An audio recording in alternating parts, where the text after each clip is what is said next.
Welcome to my channel. Subscribe and enjoy my new stories every day. The day I found the condom in Claire's car started like any other Thursday. It was early in the morning, and the house was already buzzing with the usual chaos. The kids were running around, getting ready for school, and Claire was halfway out the door for one of her frequent work trips. She had kissed me goodbye, her smile warm but distant, as if her mind was already somewhere else. In retrospect, I should have noticed it earlier, the shift in her behavior, the small changes that added up over time. But I had been too absorbed in our routine to see the signs. Once the kids were off to school, I decided to clean out her car. It had become a bit of a habit for me. Claire was always so busy, and with her constant traveling, her car was often neglected. Empty coffee cups, stray receipts, and the usual clutter built up quickly. I figured I'd surprise her by making it spotless when she got back. I grabbed the car keys from the kitchen counter and headed outside. The sun was still low in the sky, casting a soft, golden light over our suburban neighborhood. It was one of those peaceful moments that made me appreciate our life. A nice house, two wonderful kids, a wife with a successful career, it seemed like the perfect setup. I opened the car door and slid into the driver's seat. The smell of her perfume lingered in the air, a subtle reminder of her presence. I started by clearing out the front seat, tossing away crumpled papers and empty bottles. Everything was normal, until I opened the glove compartment. That's when I saw it. A small, silver-foiled package, tucked beneath a stack of receipts. My mind froze for a second as I stared at it. A condom. My breath caught in my throat, and my hands went cold. We hadn't used condoms in years. There was no reason for one to be there. None at all. For a long moment, I just sat there, staring at it, trying to come up with an explanation. Maybe it was old. Leftover from before. But I knew better. The truth was right in front of me, and no amount of rationalizing could change that. Something snapped inside me then.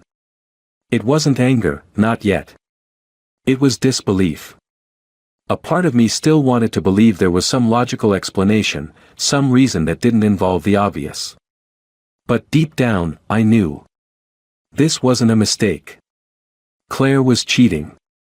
I carefully placed the condom back where I found it, exactly as it was, and closed the glove compartment.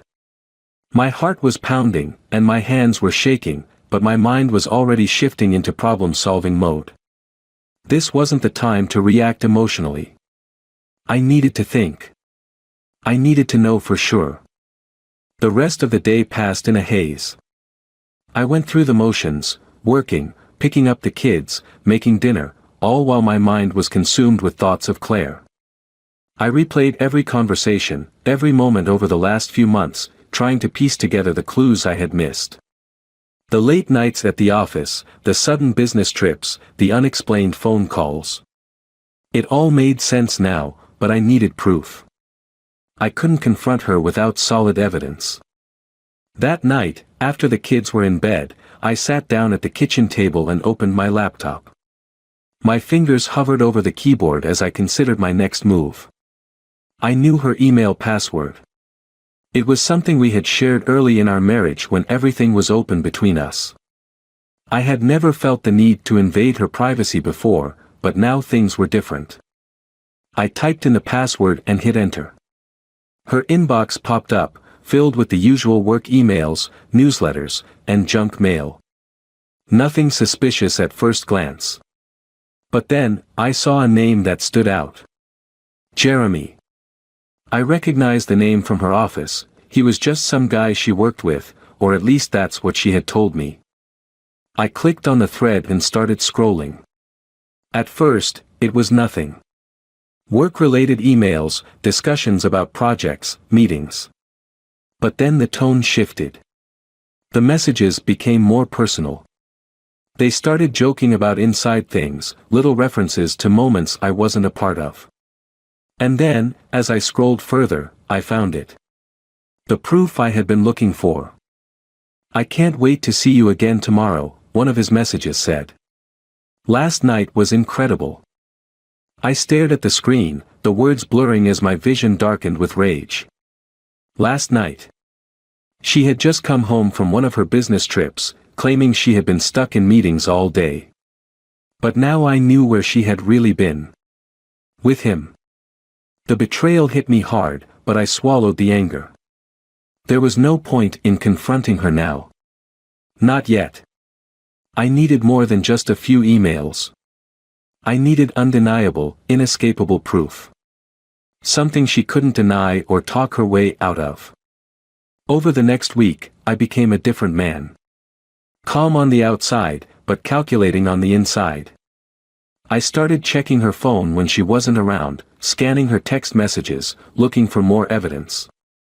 Every time she left for one of her so-called work trips, I made sure to check the hotel reservations and compare them to her emails. It didn't take long to uncover the full extent of her lies.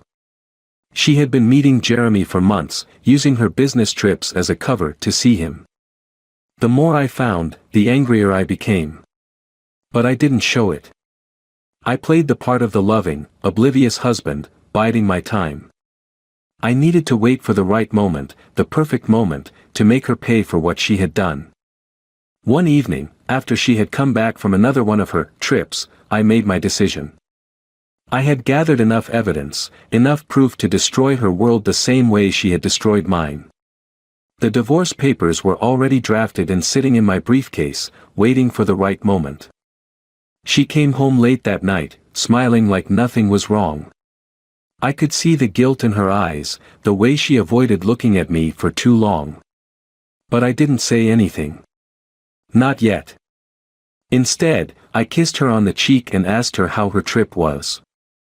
It was fine, she said, her voice a little too casual. Just another boring conference. I smiled back at her, but inside, I was already planning my revenge. For the next few weeks, I played my part perfectly. If Claire suspected anything, she didn't show it. I was careful, never too eager, never too distant, just enough to keep her comfortable in her web of lies. It gave me time to plan. I didn't just want to end the marriage. That would be too easy. She needed to understand what she had done, to feel the full weight of her betrayal.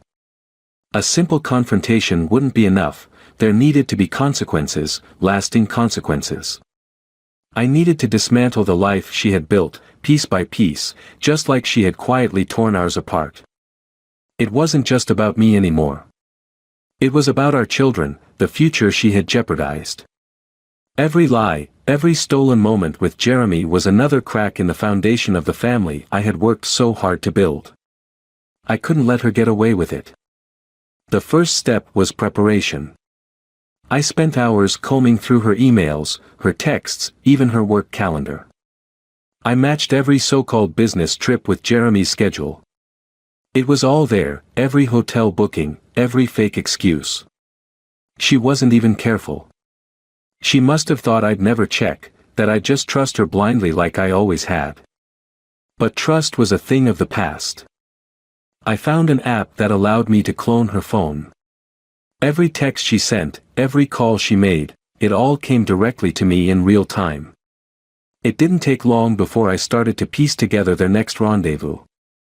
They were planning another trip in 2 weeks, another conference in Orlando. Except this time, I would know exactly where they were and exactly what they were doing. That's when the idea hit me. Confronting her with just texts and hotel receipts wasn't enough.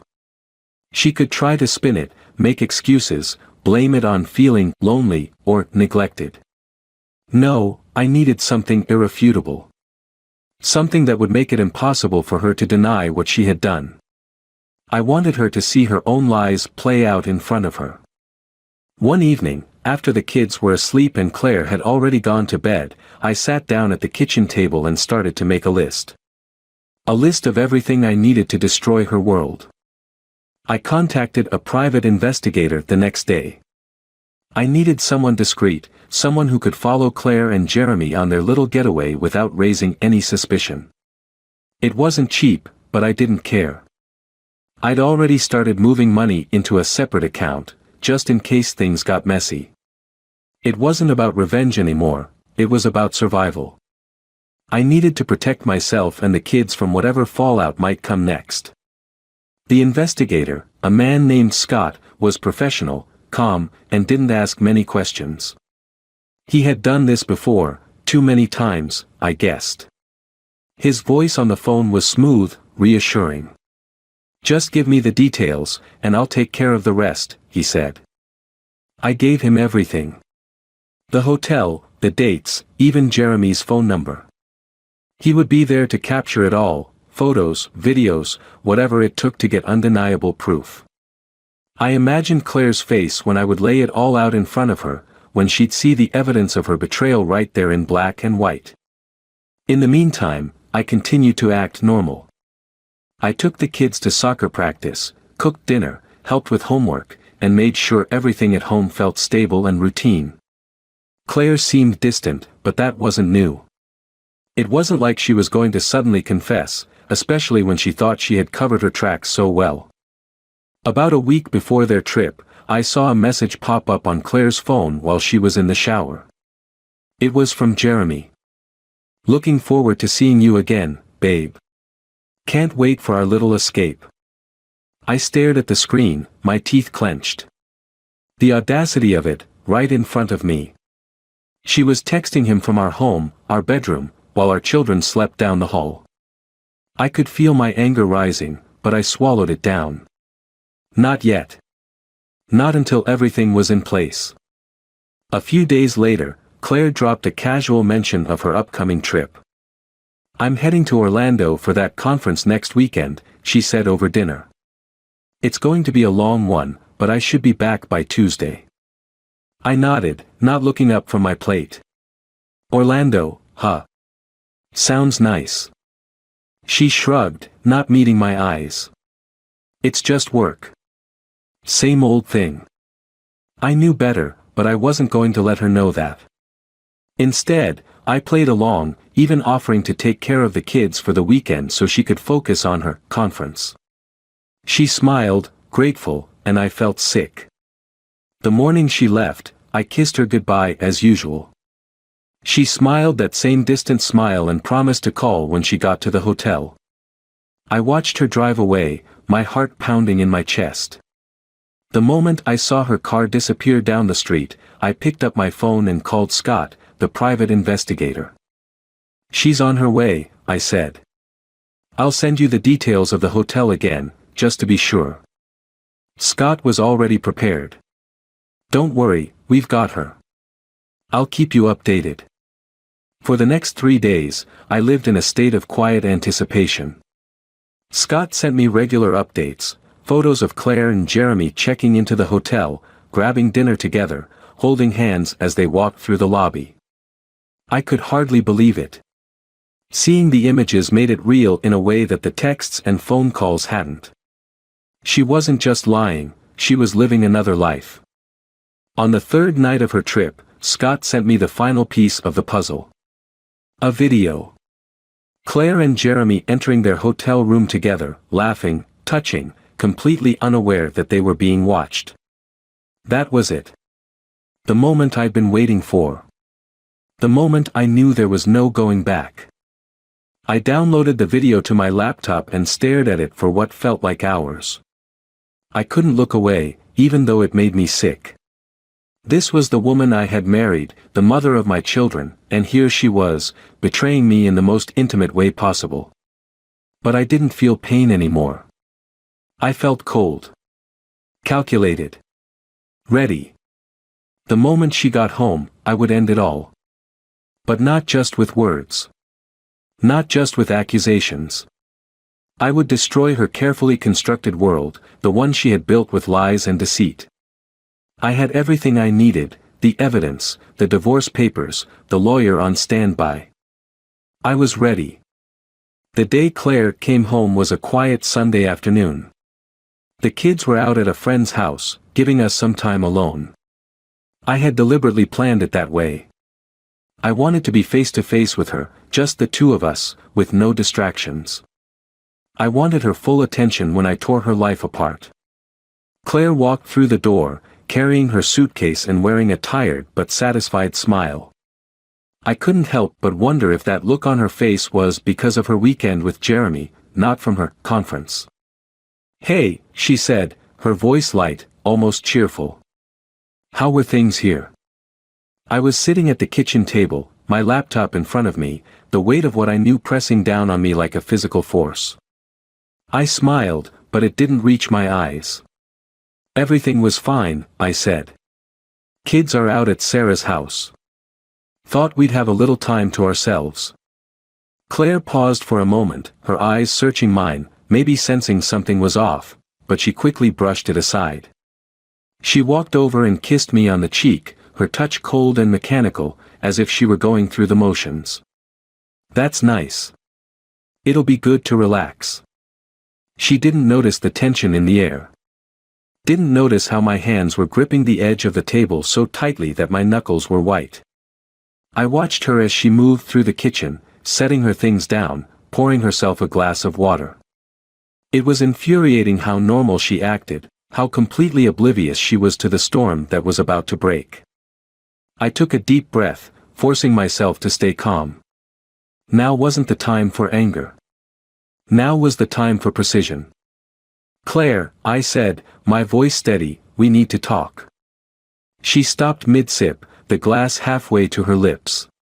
Her eyes flickered with something, worry, maybe, but she put the glass down and turned to me with a carefully neutral expression. "Okay," she said slowly. "What's up?" I reached over to my laptop and clicked a few keys, pulling up the folder of photos and videos Scott had sent me. I spun the laptop around so it was facing her. "What's this?" she asked, frowning as she stepped closer to the screen. "Take a look," I said, leaning back in my chair. Claire glanced at the screen, her eyes narrowing in confusion at first.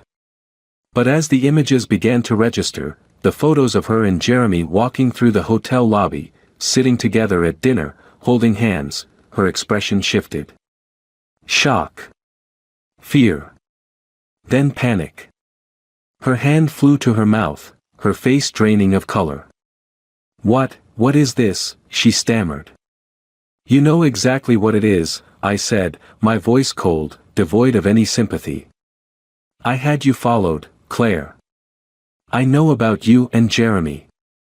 I know about the hotel. I know about all of it." She stood there, frozen, staring at the screen as the reality of what she was seeing sank in. Her eyes darted back and forth, as if searching for an escape, some way to explain this away. But there was no escape. No explanation she could offer that would undo what she had done. I can explain," she finally choked out, her voice trembling. "It's not what it looks like." I laughed, a sharp, bitter sound that cut through her words. "It's exactly what it looks like, Claire.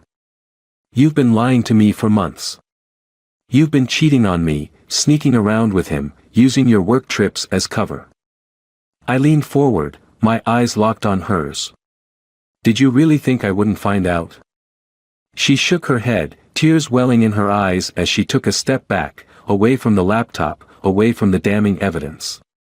"Please, just let me explain." "Explain what?" I snapped, standing up from the table, the fury I had been holding back finally bubbling to the surface. "Explain how you've been screwing some guy behind my back while I stayed here, taking care of our kids.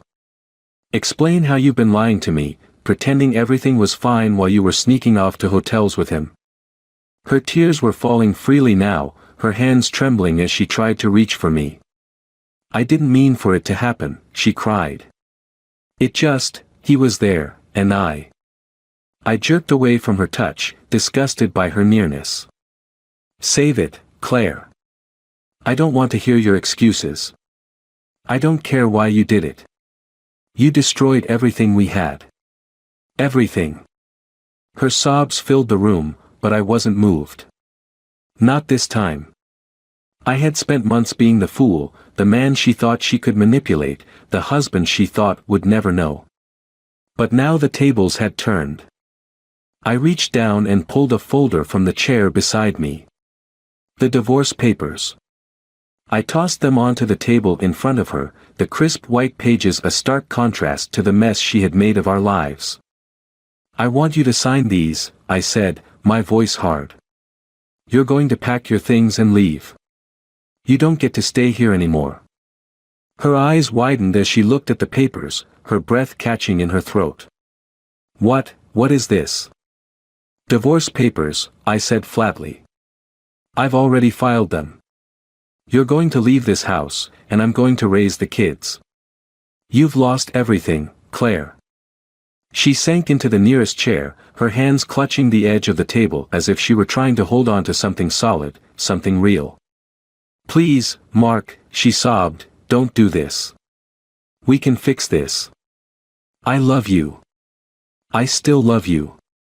"Don't you dare say that," I growled, stepping closer. "You don't get to say you love me after what you've done. You don't know what love is."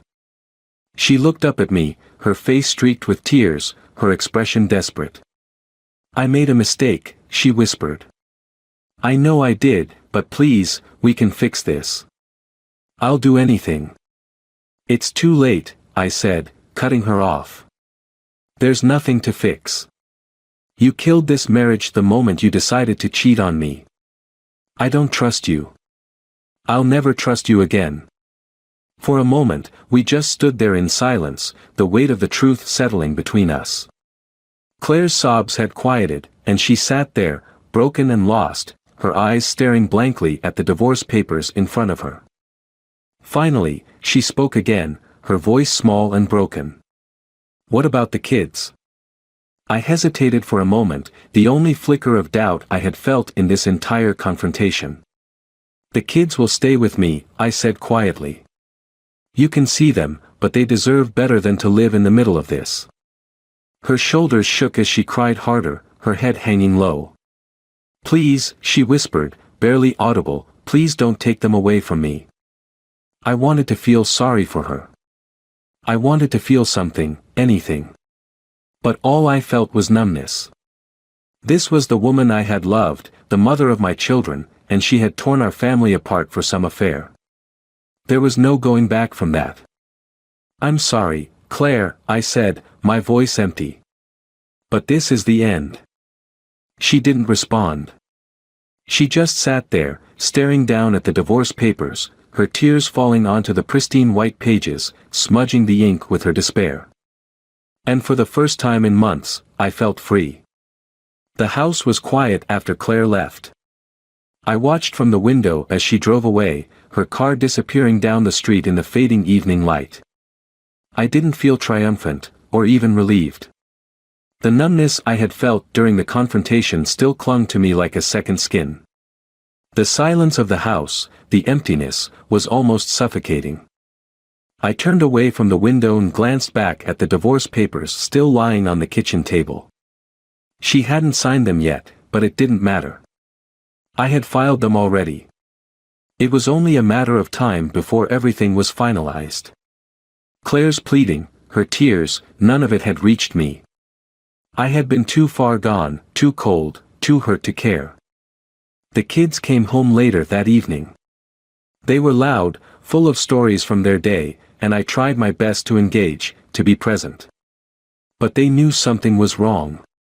I could see it in their eyes when they asked about their mom. "Where's Mom?" Emma asked as she sat down at the dinner table. She didn't say goodbye. I hesitated for a moment, trying to find the right words.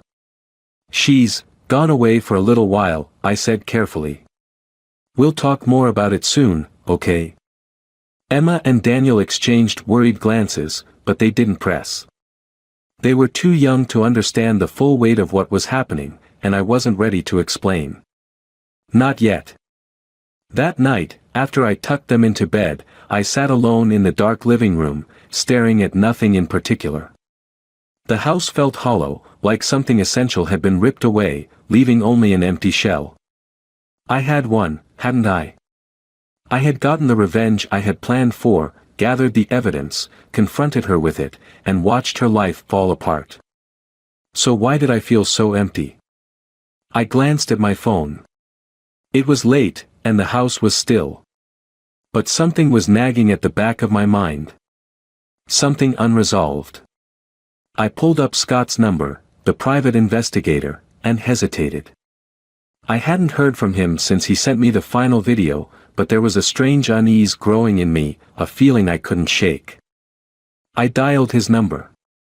Scott picked up after a few rings. "Mark," he said, his voice gruff. "Everything okay?" "I don't know," I said, running a hand through my hair. I've been thinking. About the video." "What about it?" There was a long pause as I tried to figure out exactly what was bothering me. I need to know. Did you see anything else? Anyone else? I mean, was there something I missed?" Scott was quiet for a moment. Then, with a sigh, he said, "Mark, there's something I didn't tell you." My heart skipped a beat. "What do you mean?" "The last night they were together," Scott continued, his voice low. "I wasn't going to bring it up because it didn't seem relevant. But since you're asking. I saw your wife leave the hotel alone." "Alone?" "Wait, what?" I sat up, my pulse quickening. "What do you mean alone? Where was Jeremy?" "That's the thing," Scott said. "She left around midnight. Jeremy didn't go with her. I followed her for a bit, and she went to a nearby park, sat on a bench for a while, and then drove back to the hotel an hour later. I didn't think much of it at the time, but it was odd. I could feel my stomach twist. Why hadn't Scott mentioned this before? What had Claire been doing? And why hadn't Jeremy been with her? What else?" I asked, my voice tight. "Is there more?" Scott hesitated again. The way she looked when she was sitting on that bench, it was like she was struggling with something. Like she was having second thoughts. She didn't look happy, Mark. In fact, she looked devastated. I swallowed hard. I had seen Claire's tears, her panic when I confronted her.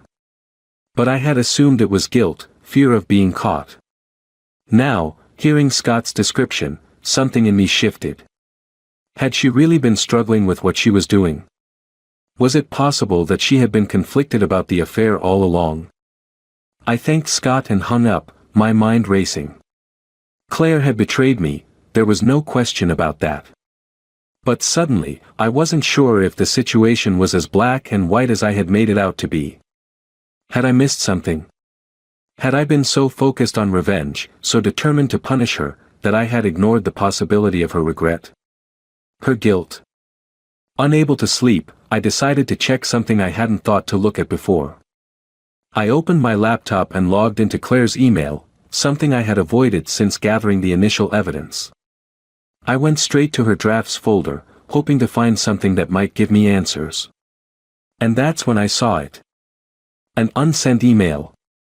It was addressed to me, and the subject line read, "I need to tell you the truth." My hands shook as I opened it. Mark. I know you're going to hate me for this, and I don't blame you. I hate myself too. What I did with Jeremy was a mistake, one I can't take back, no matter how much I want to. It wasn't about him, it was never about him. I felt lost, and I didn't know how to tell you. We've been so distant, and I've been feeling like a stranger in my own life. I needed something to wake me up, but all I've done is destroy everything we built together. I'm sorry. I know that doesn't fix anything, but you deserve to know that this wasn't about you. I made a terrible choice, and I regret it every day. If you can find it in your heart to forgive me, maybe we can start over. But if you can't, I understand. Just know that I love you, and I always have. I don't know who I am without you. I'll be home tomorrow. We can talk then. Or not. I don't know what's going to happen, but I'll accept whatever you decide. Claire. I sat there, staring at the screen, my heart pounding in my chest. She had never sent the email. She had planned to come clean, to talk to me, but I had blindsided her with my cold, calculated revenge before she even had the chance. And now she was gone. I had won. But at what cost? A cold realization washed over me. Claire had been broken, lost, and instead of trying to understand, I had destroyed her. I had planned my revenge with such precision, such cruelty, that I had never stopped to consider whether there was more to the story. Whether there was still a part of her that wanted to save us. And now it was too late. I closed the laptop and buried my face in my hands. I had wanted revenge. I had wanted her to pay. But now, sitting in the silence of our empty house, I realized that in my quest to hurt her, I had destroyed myself too.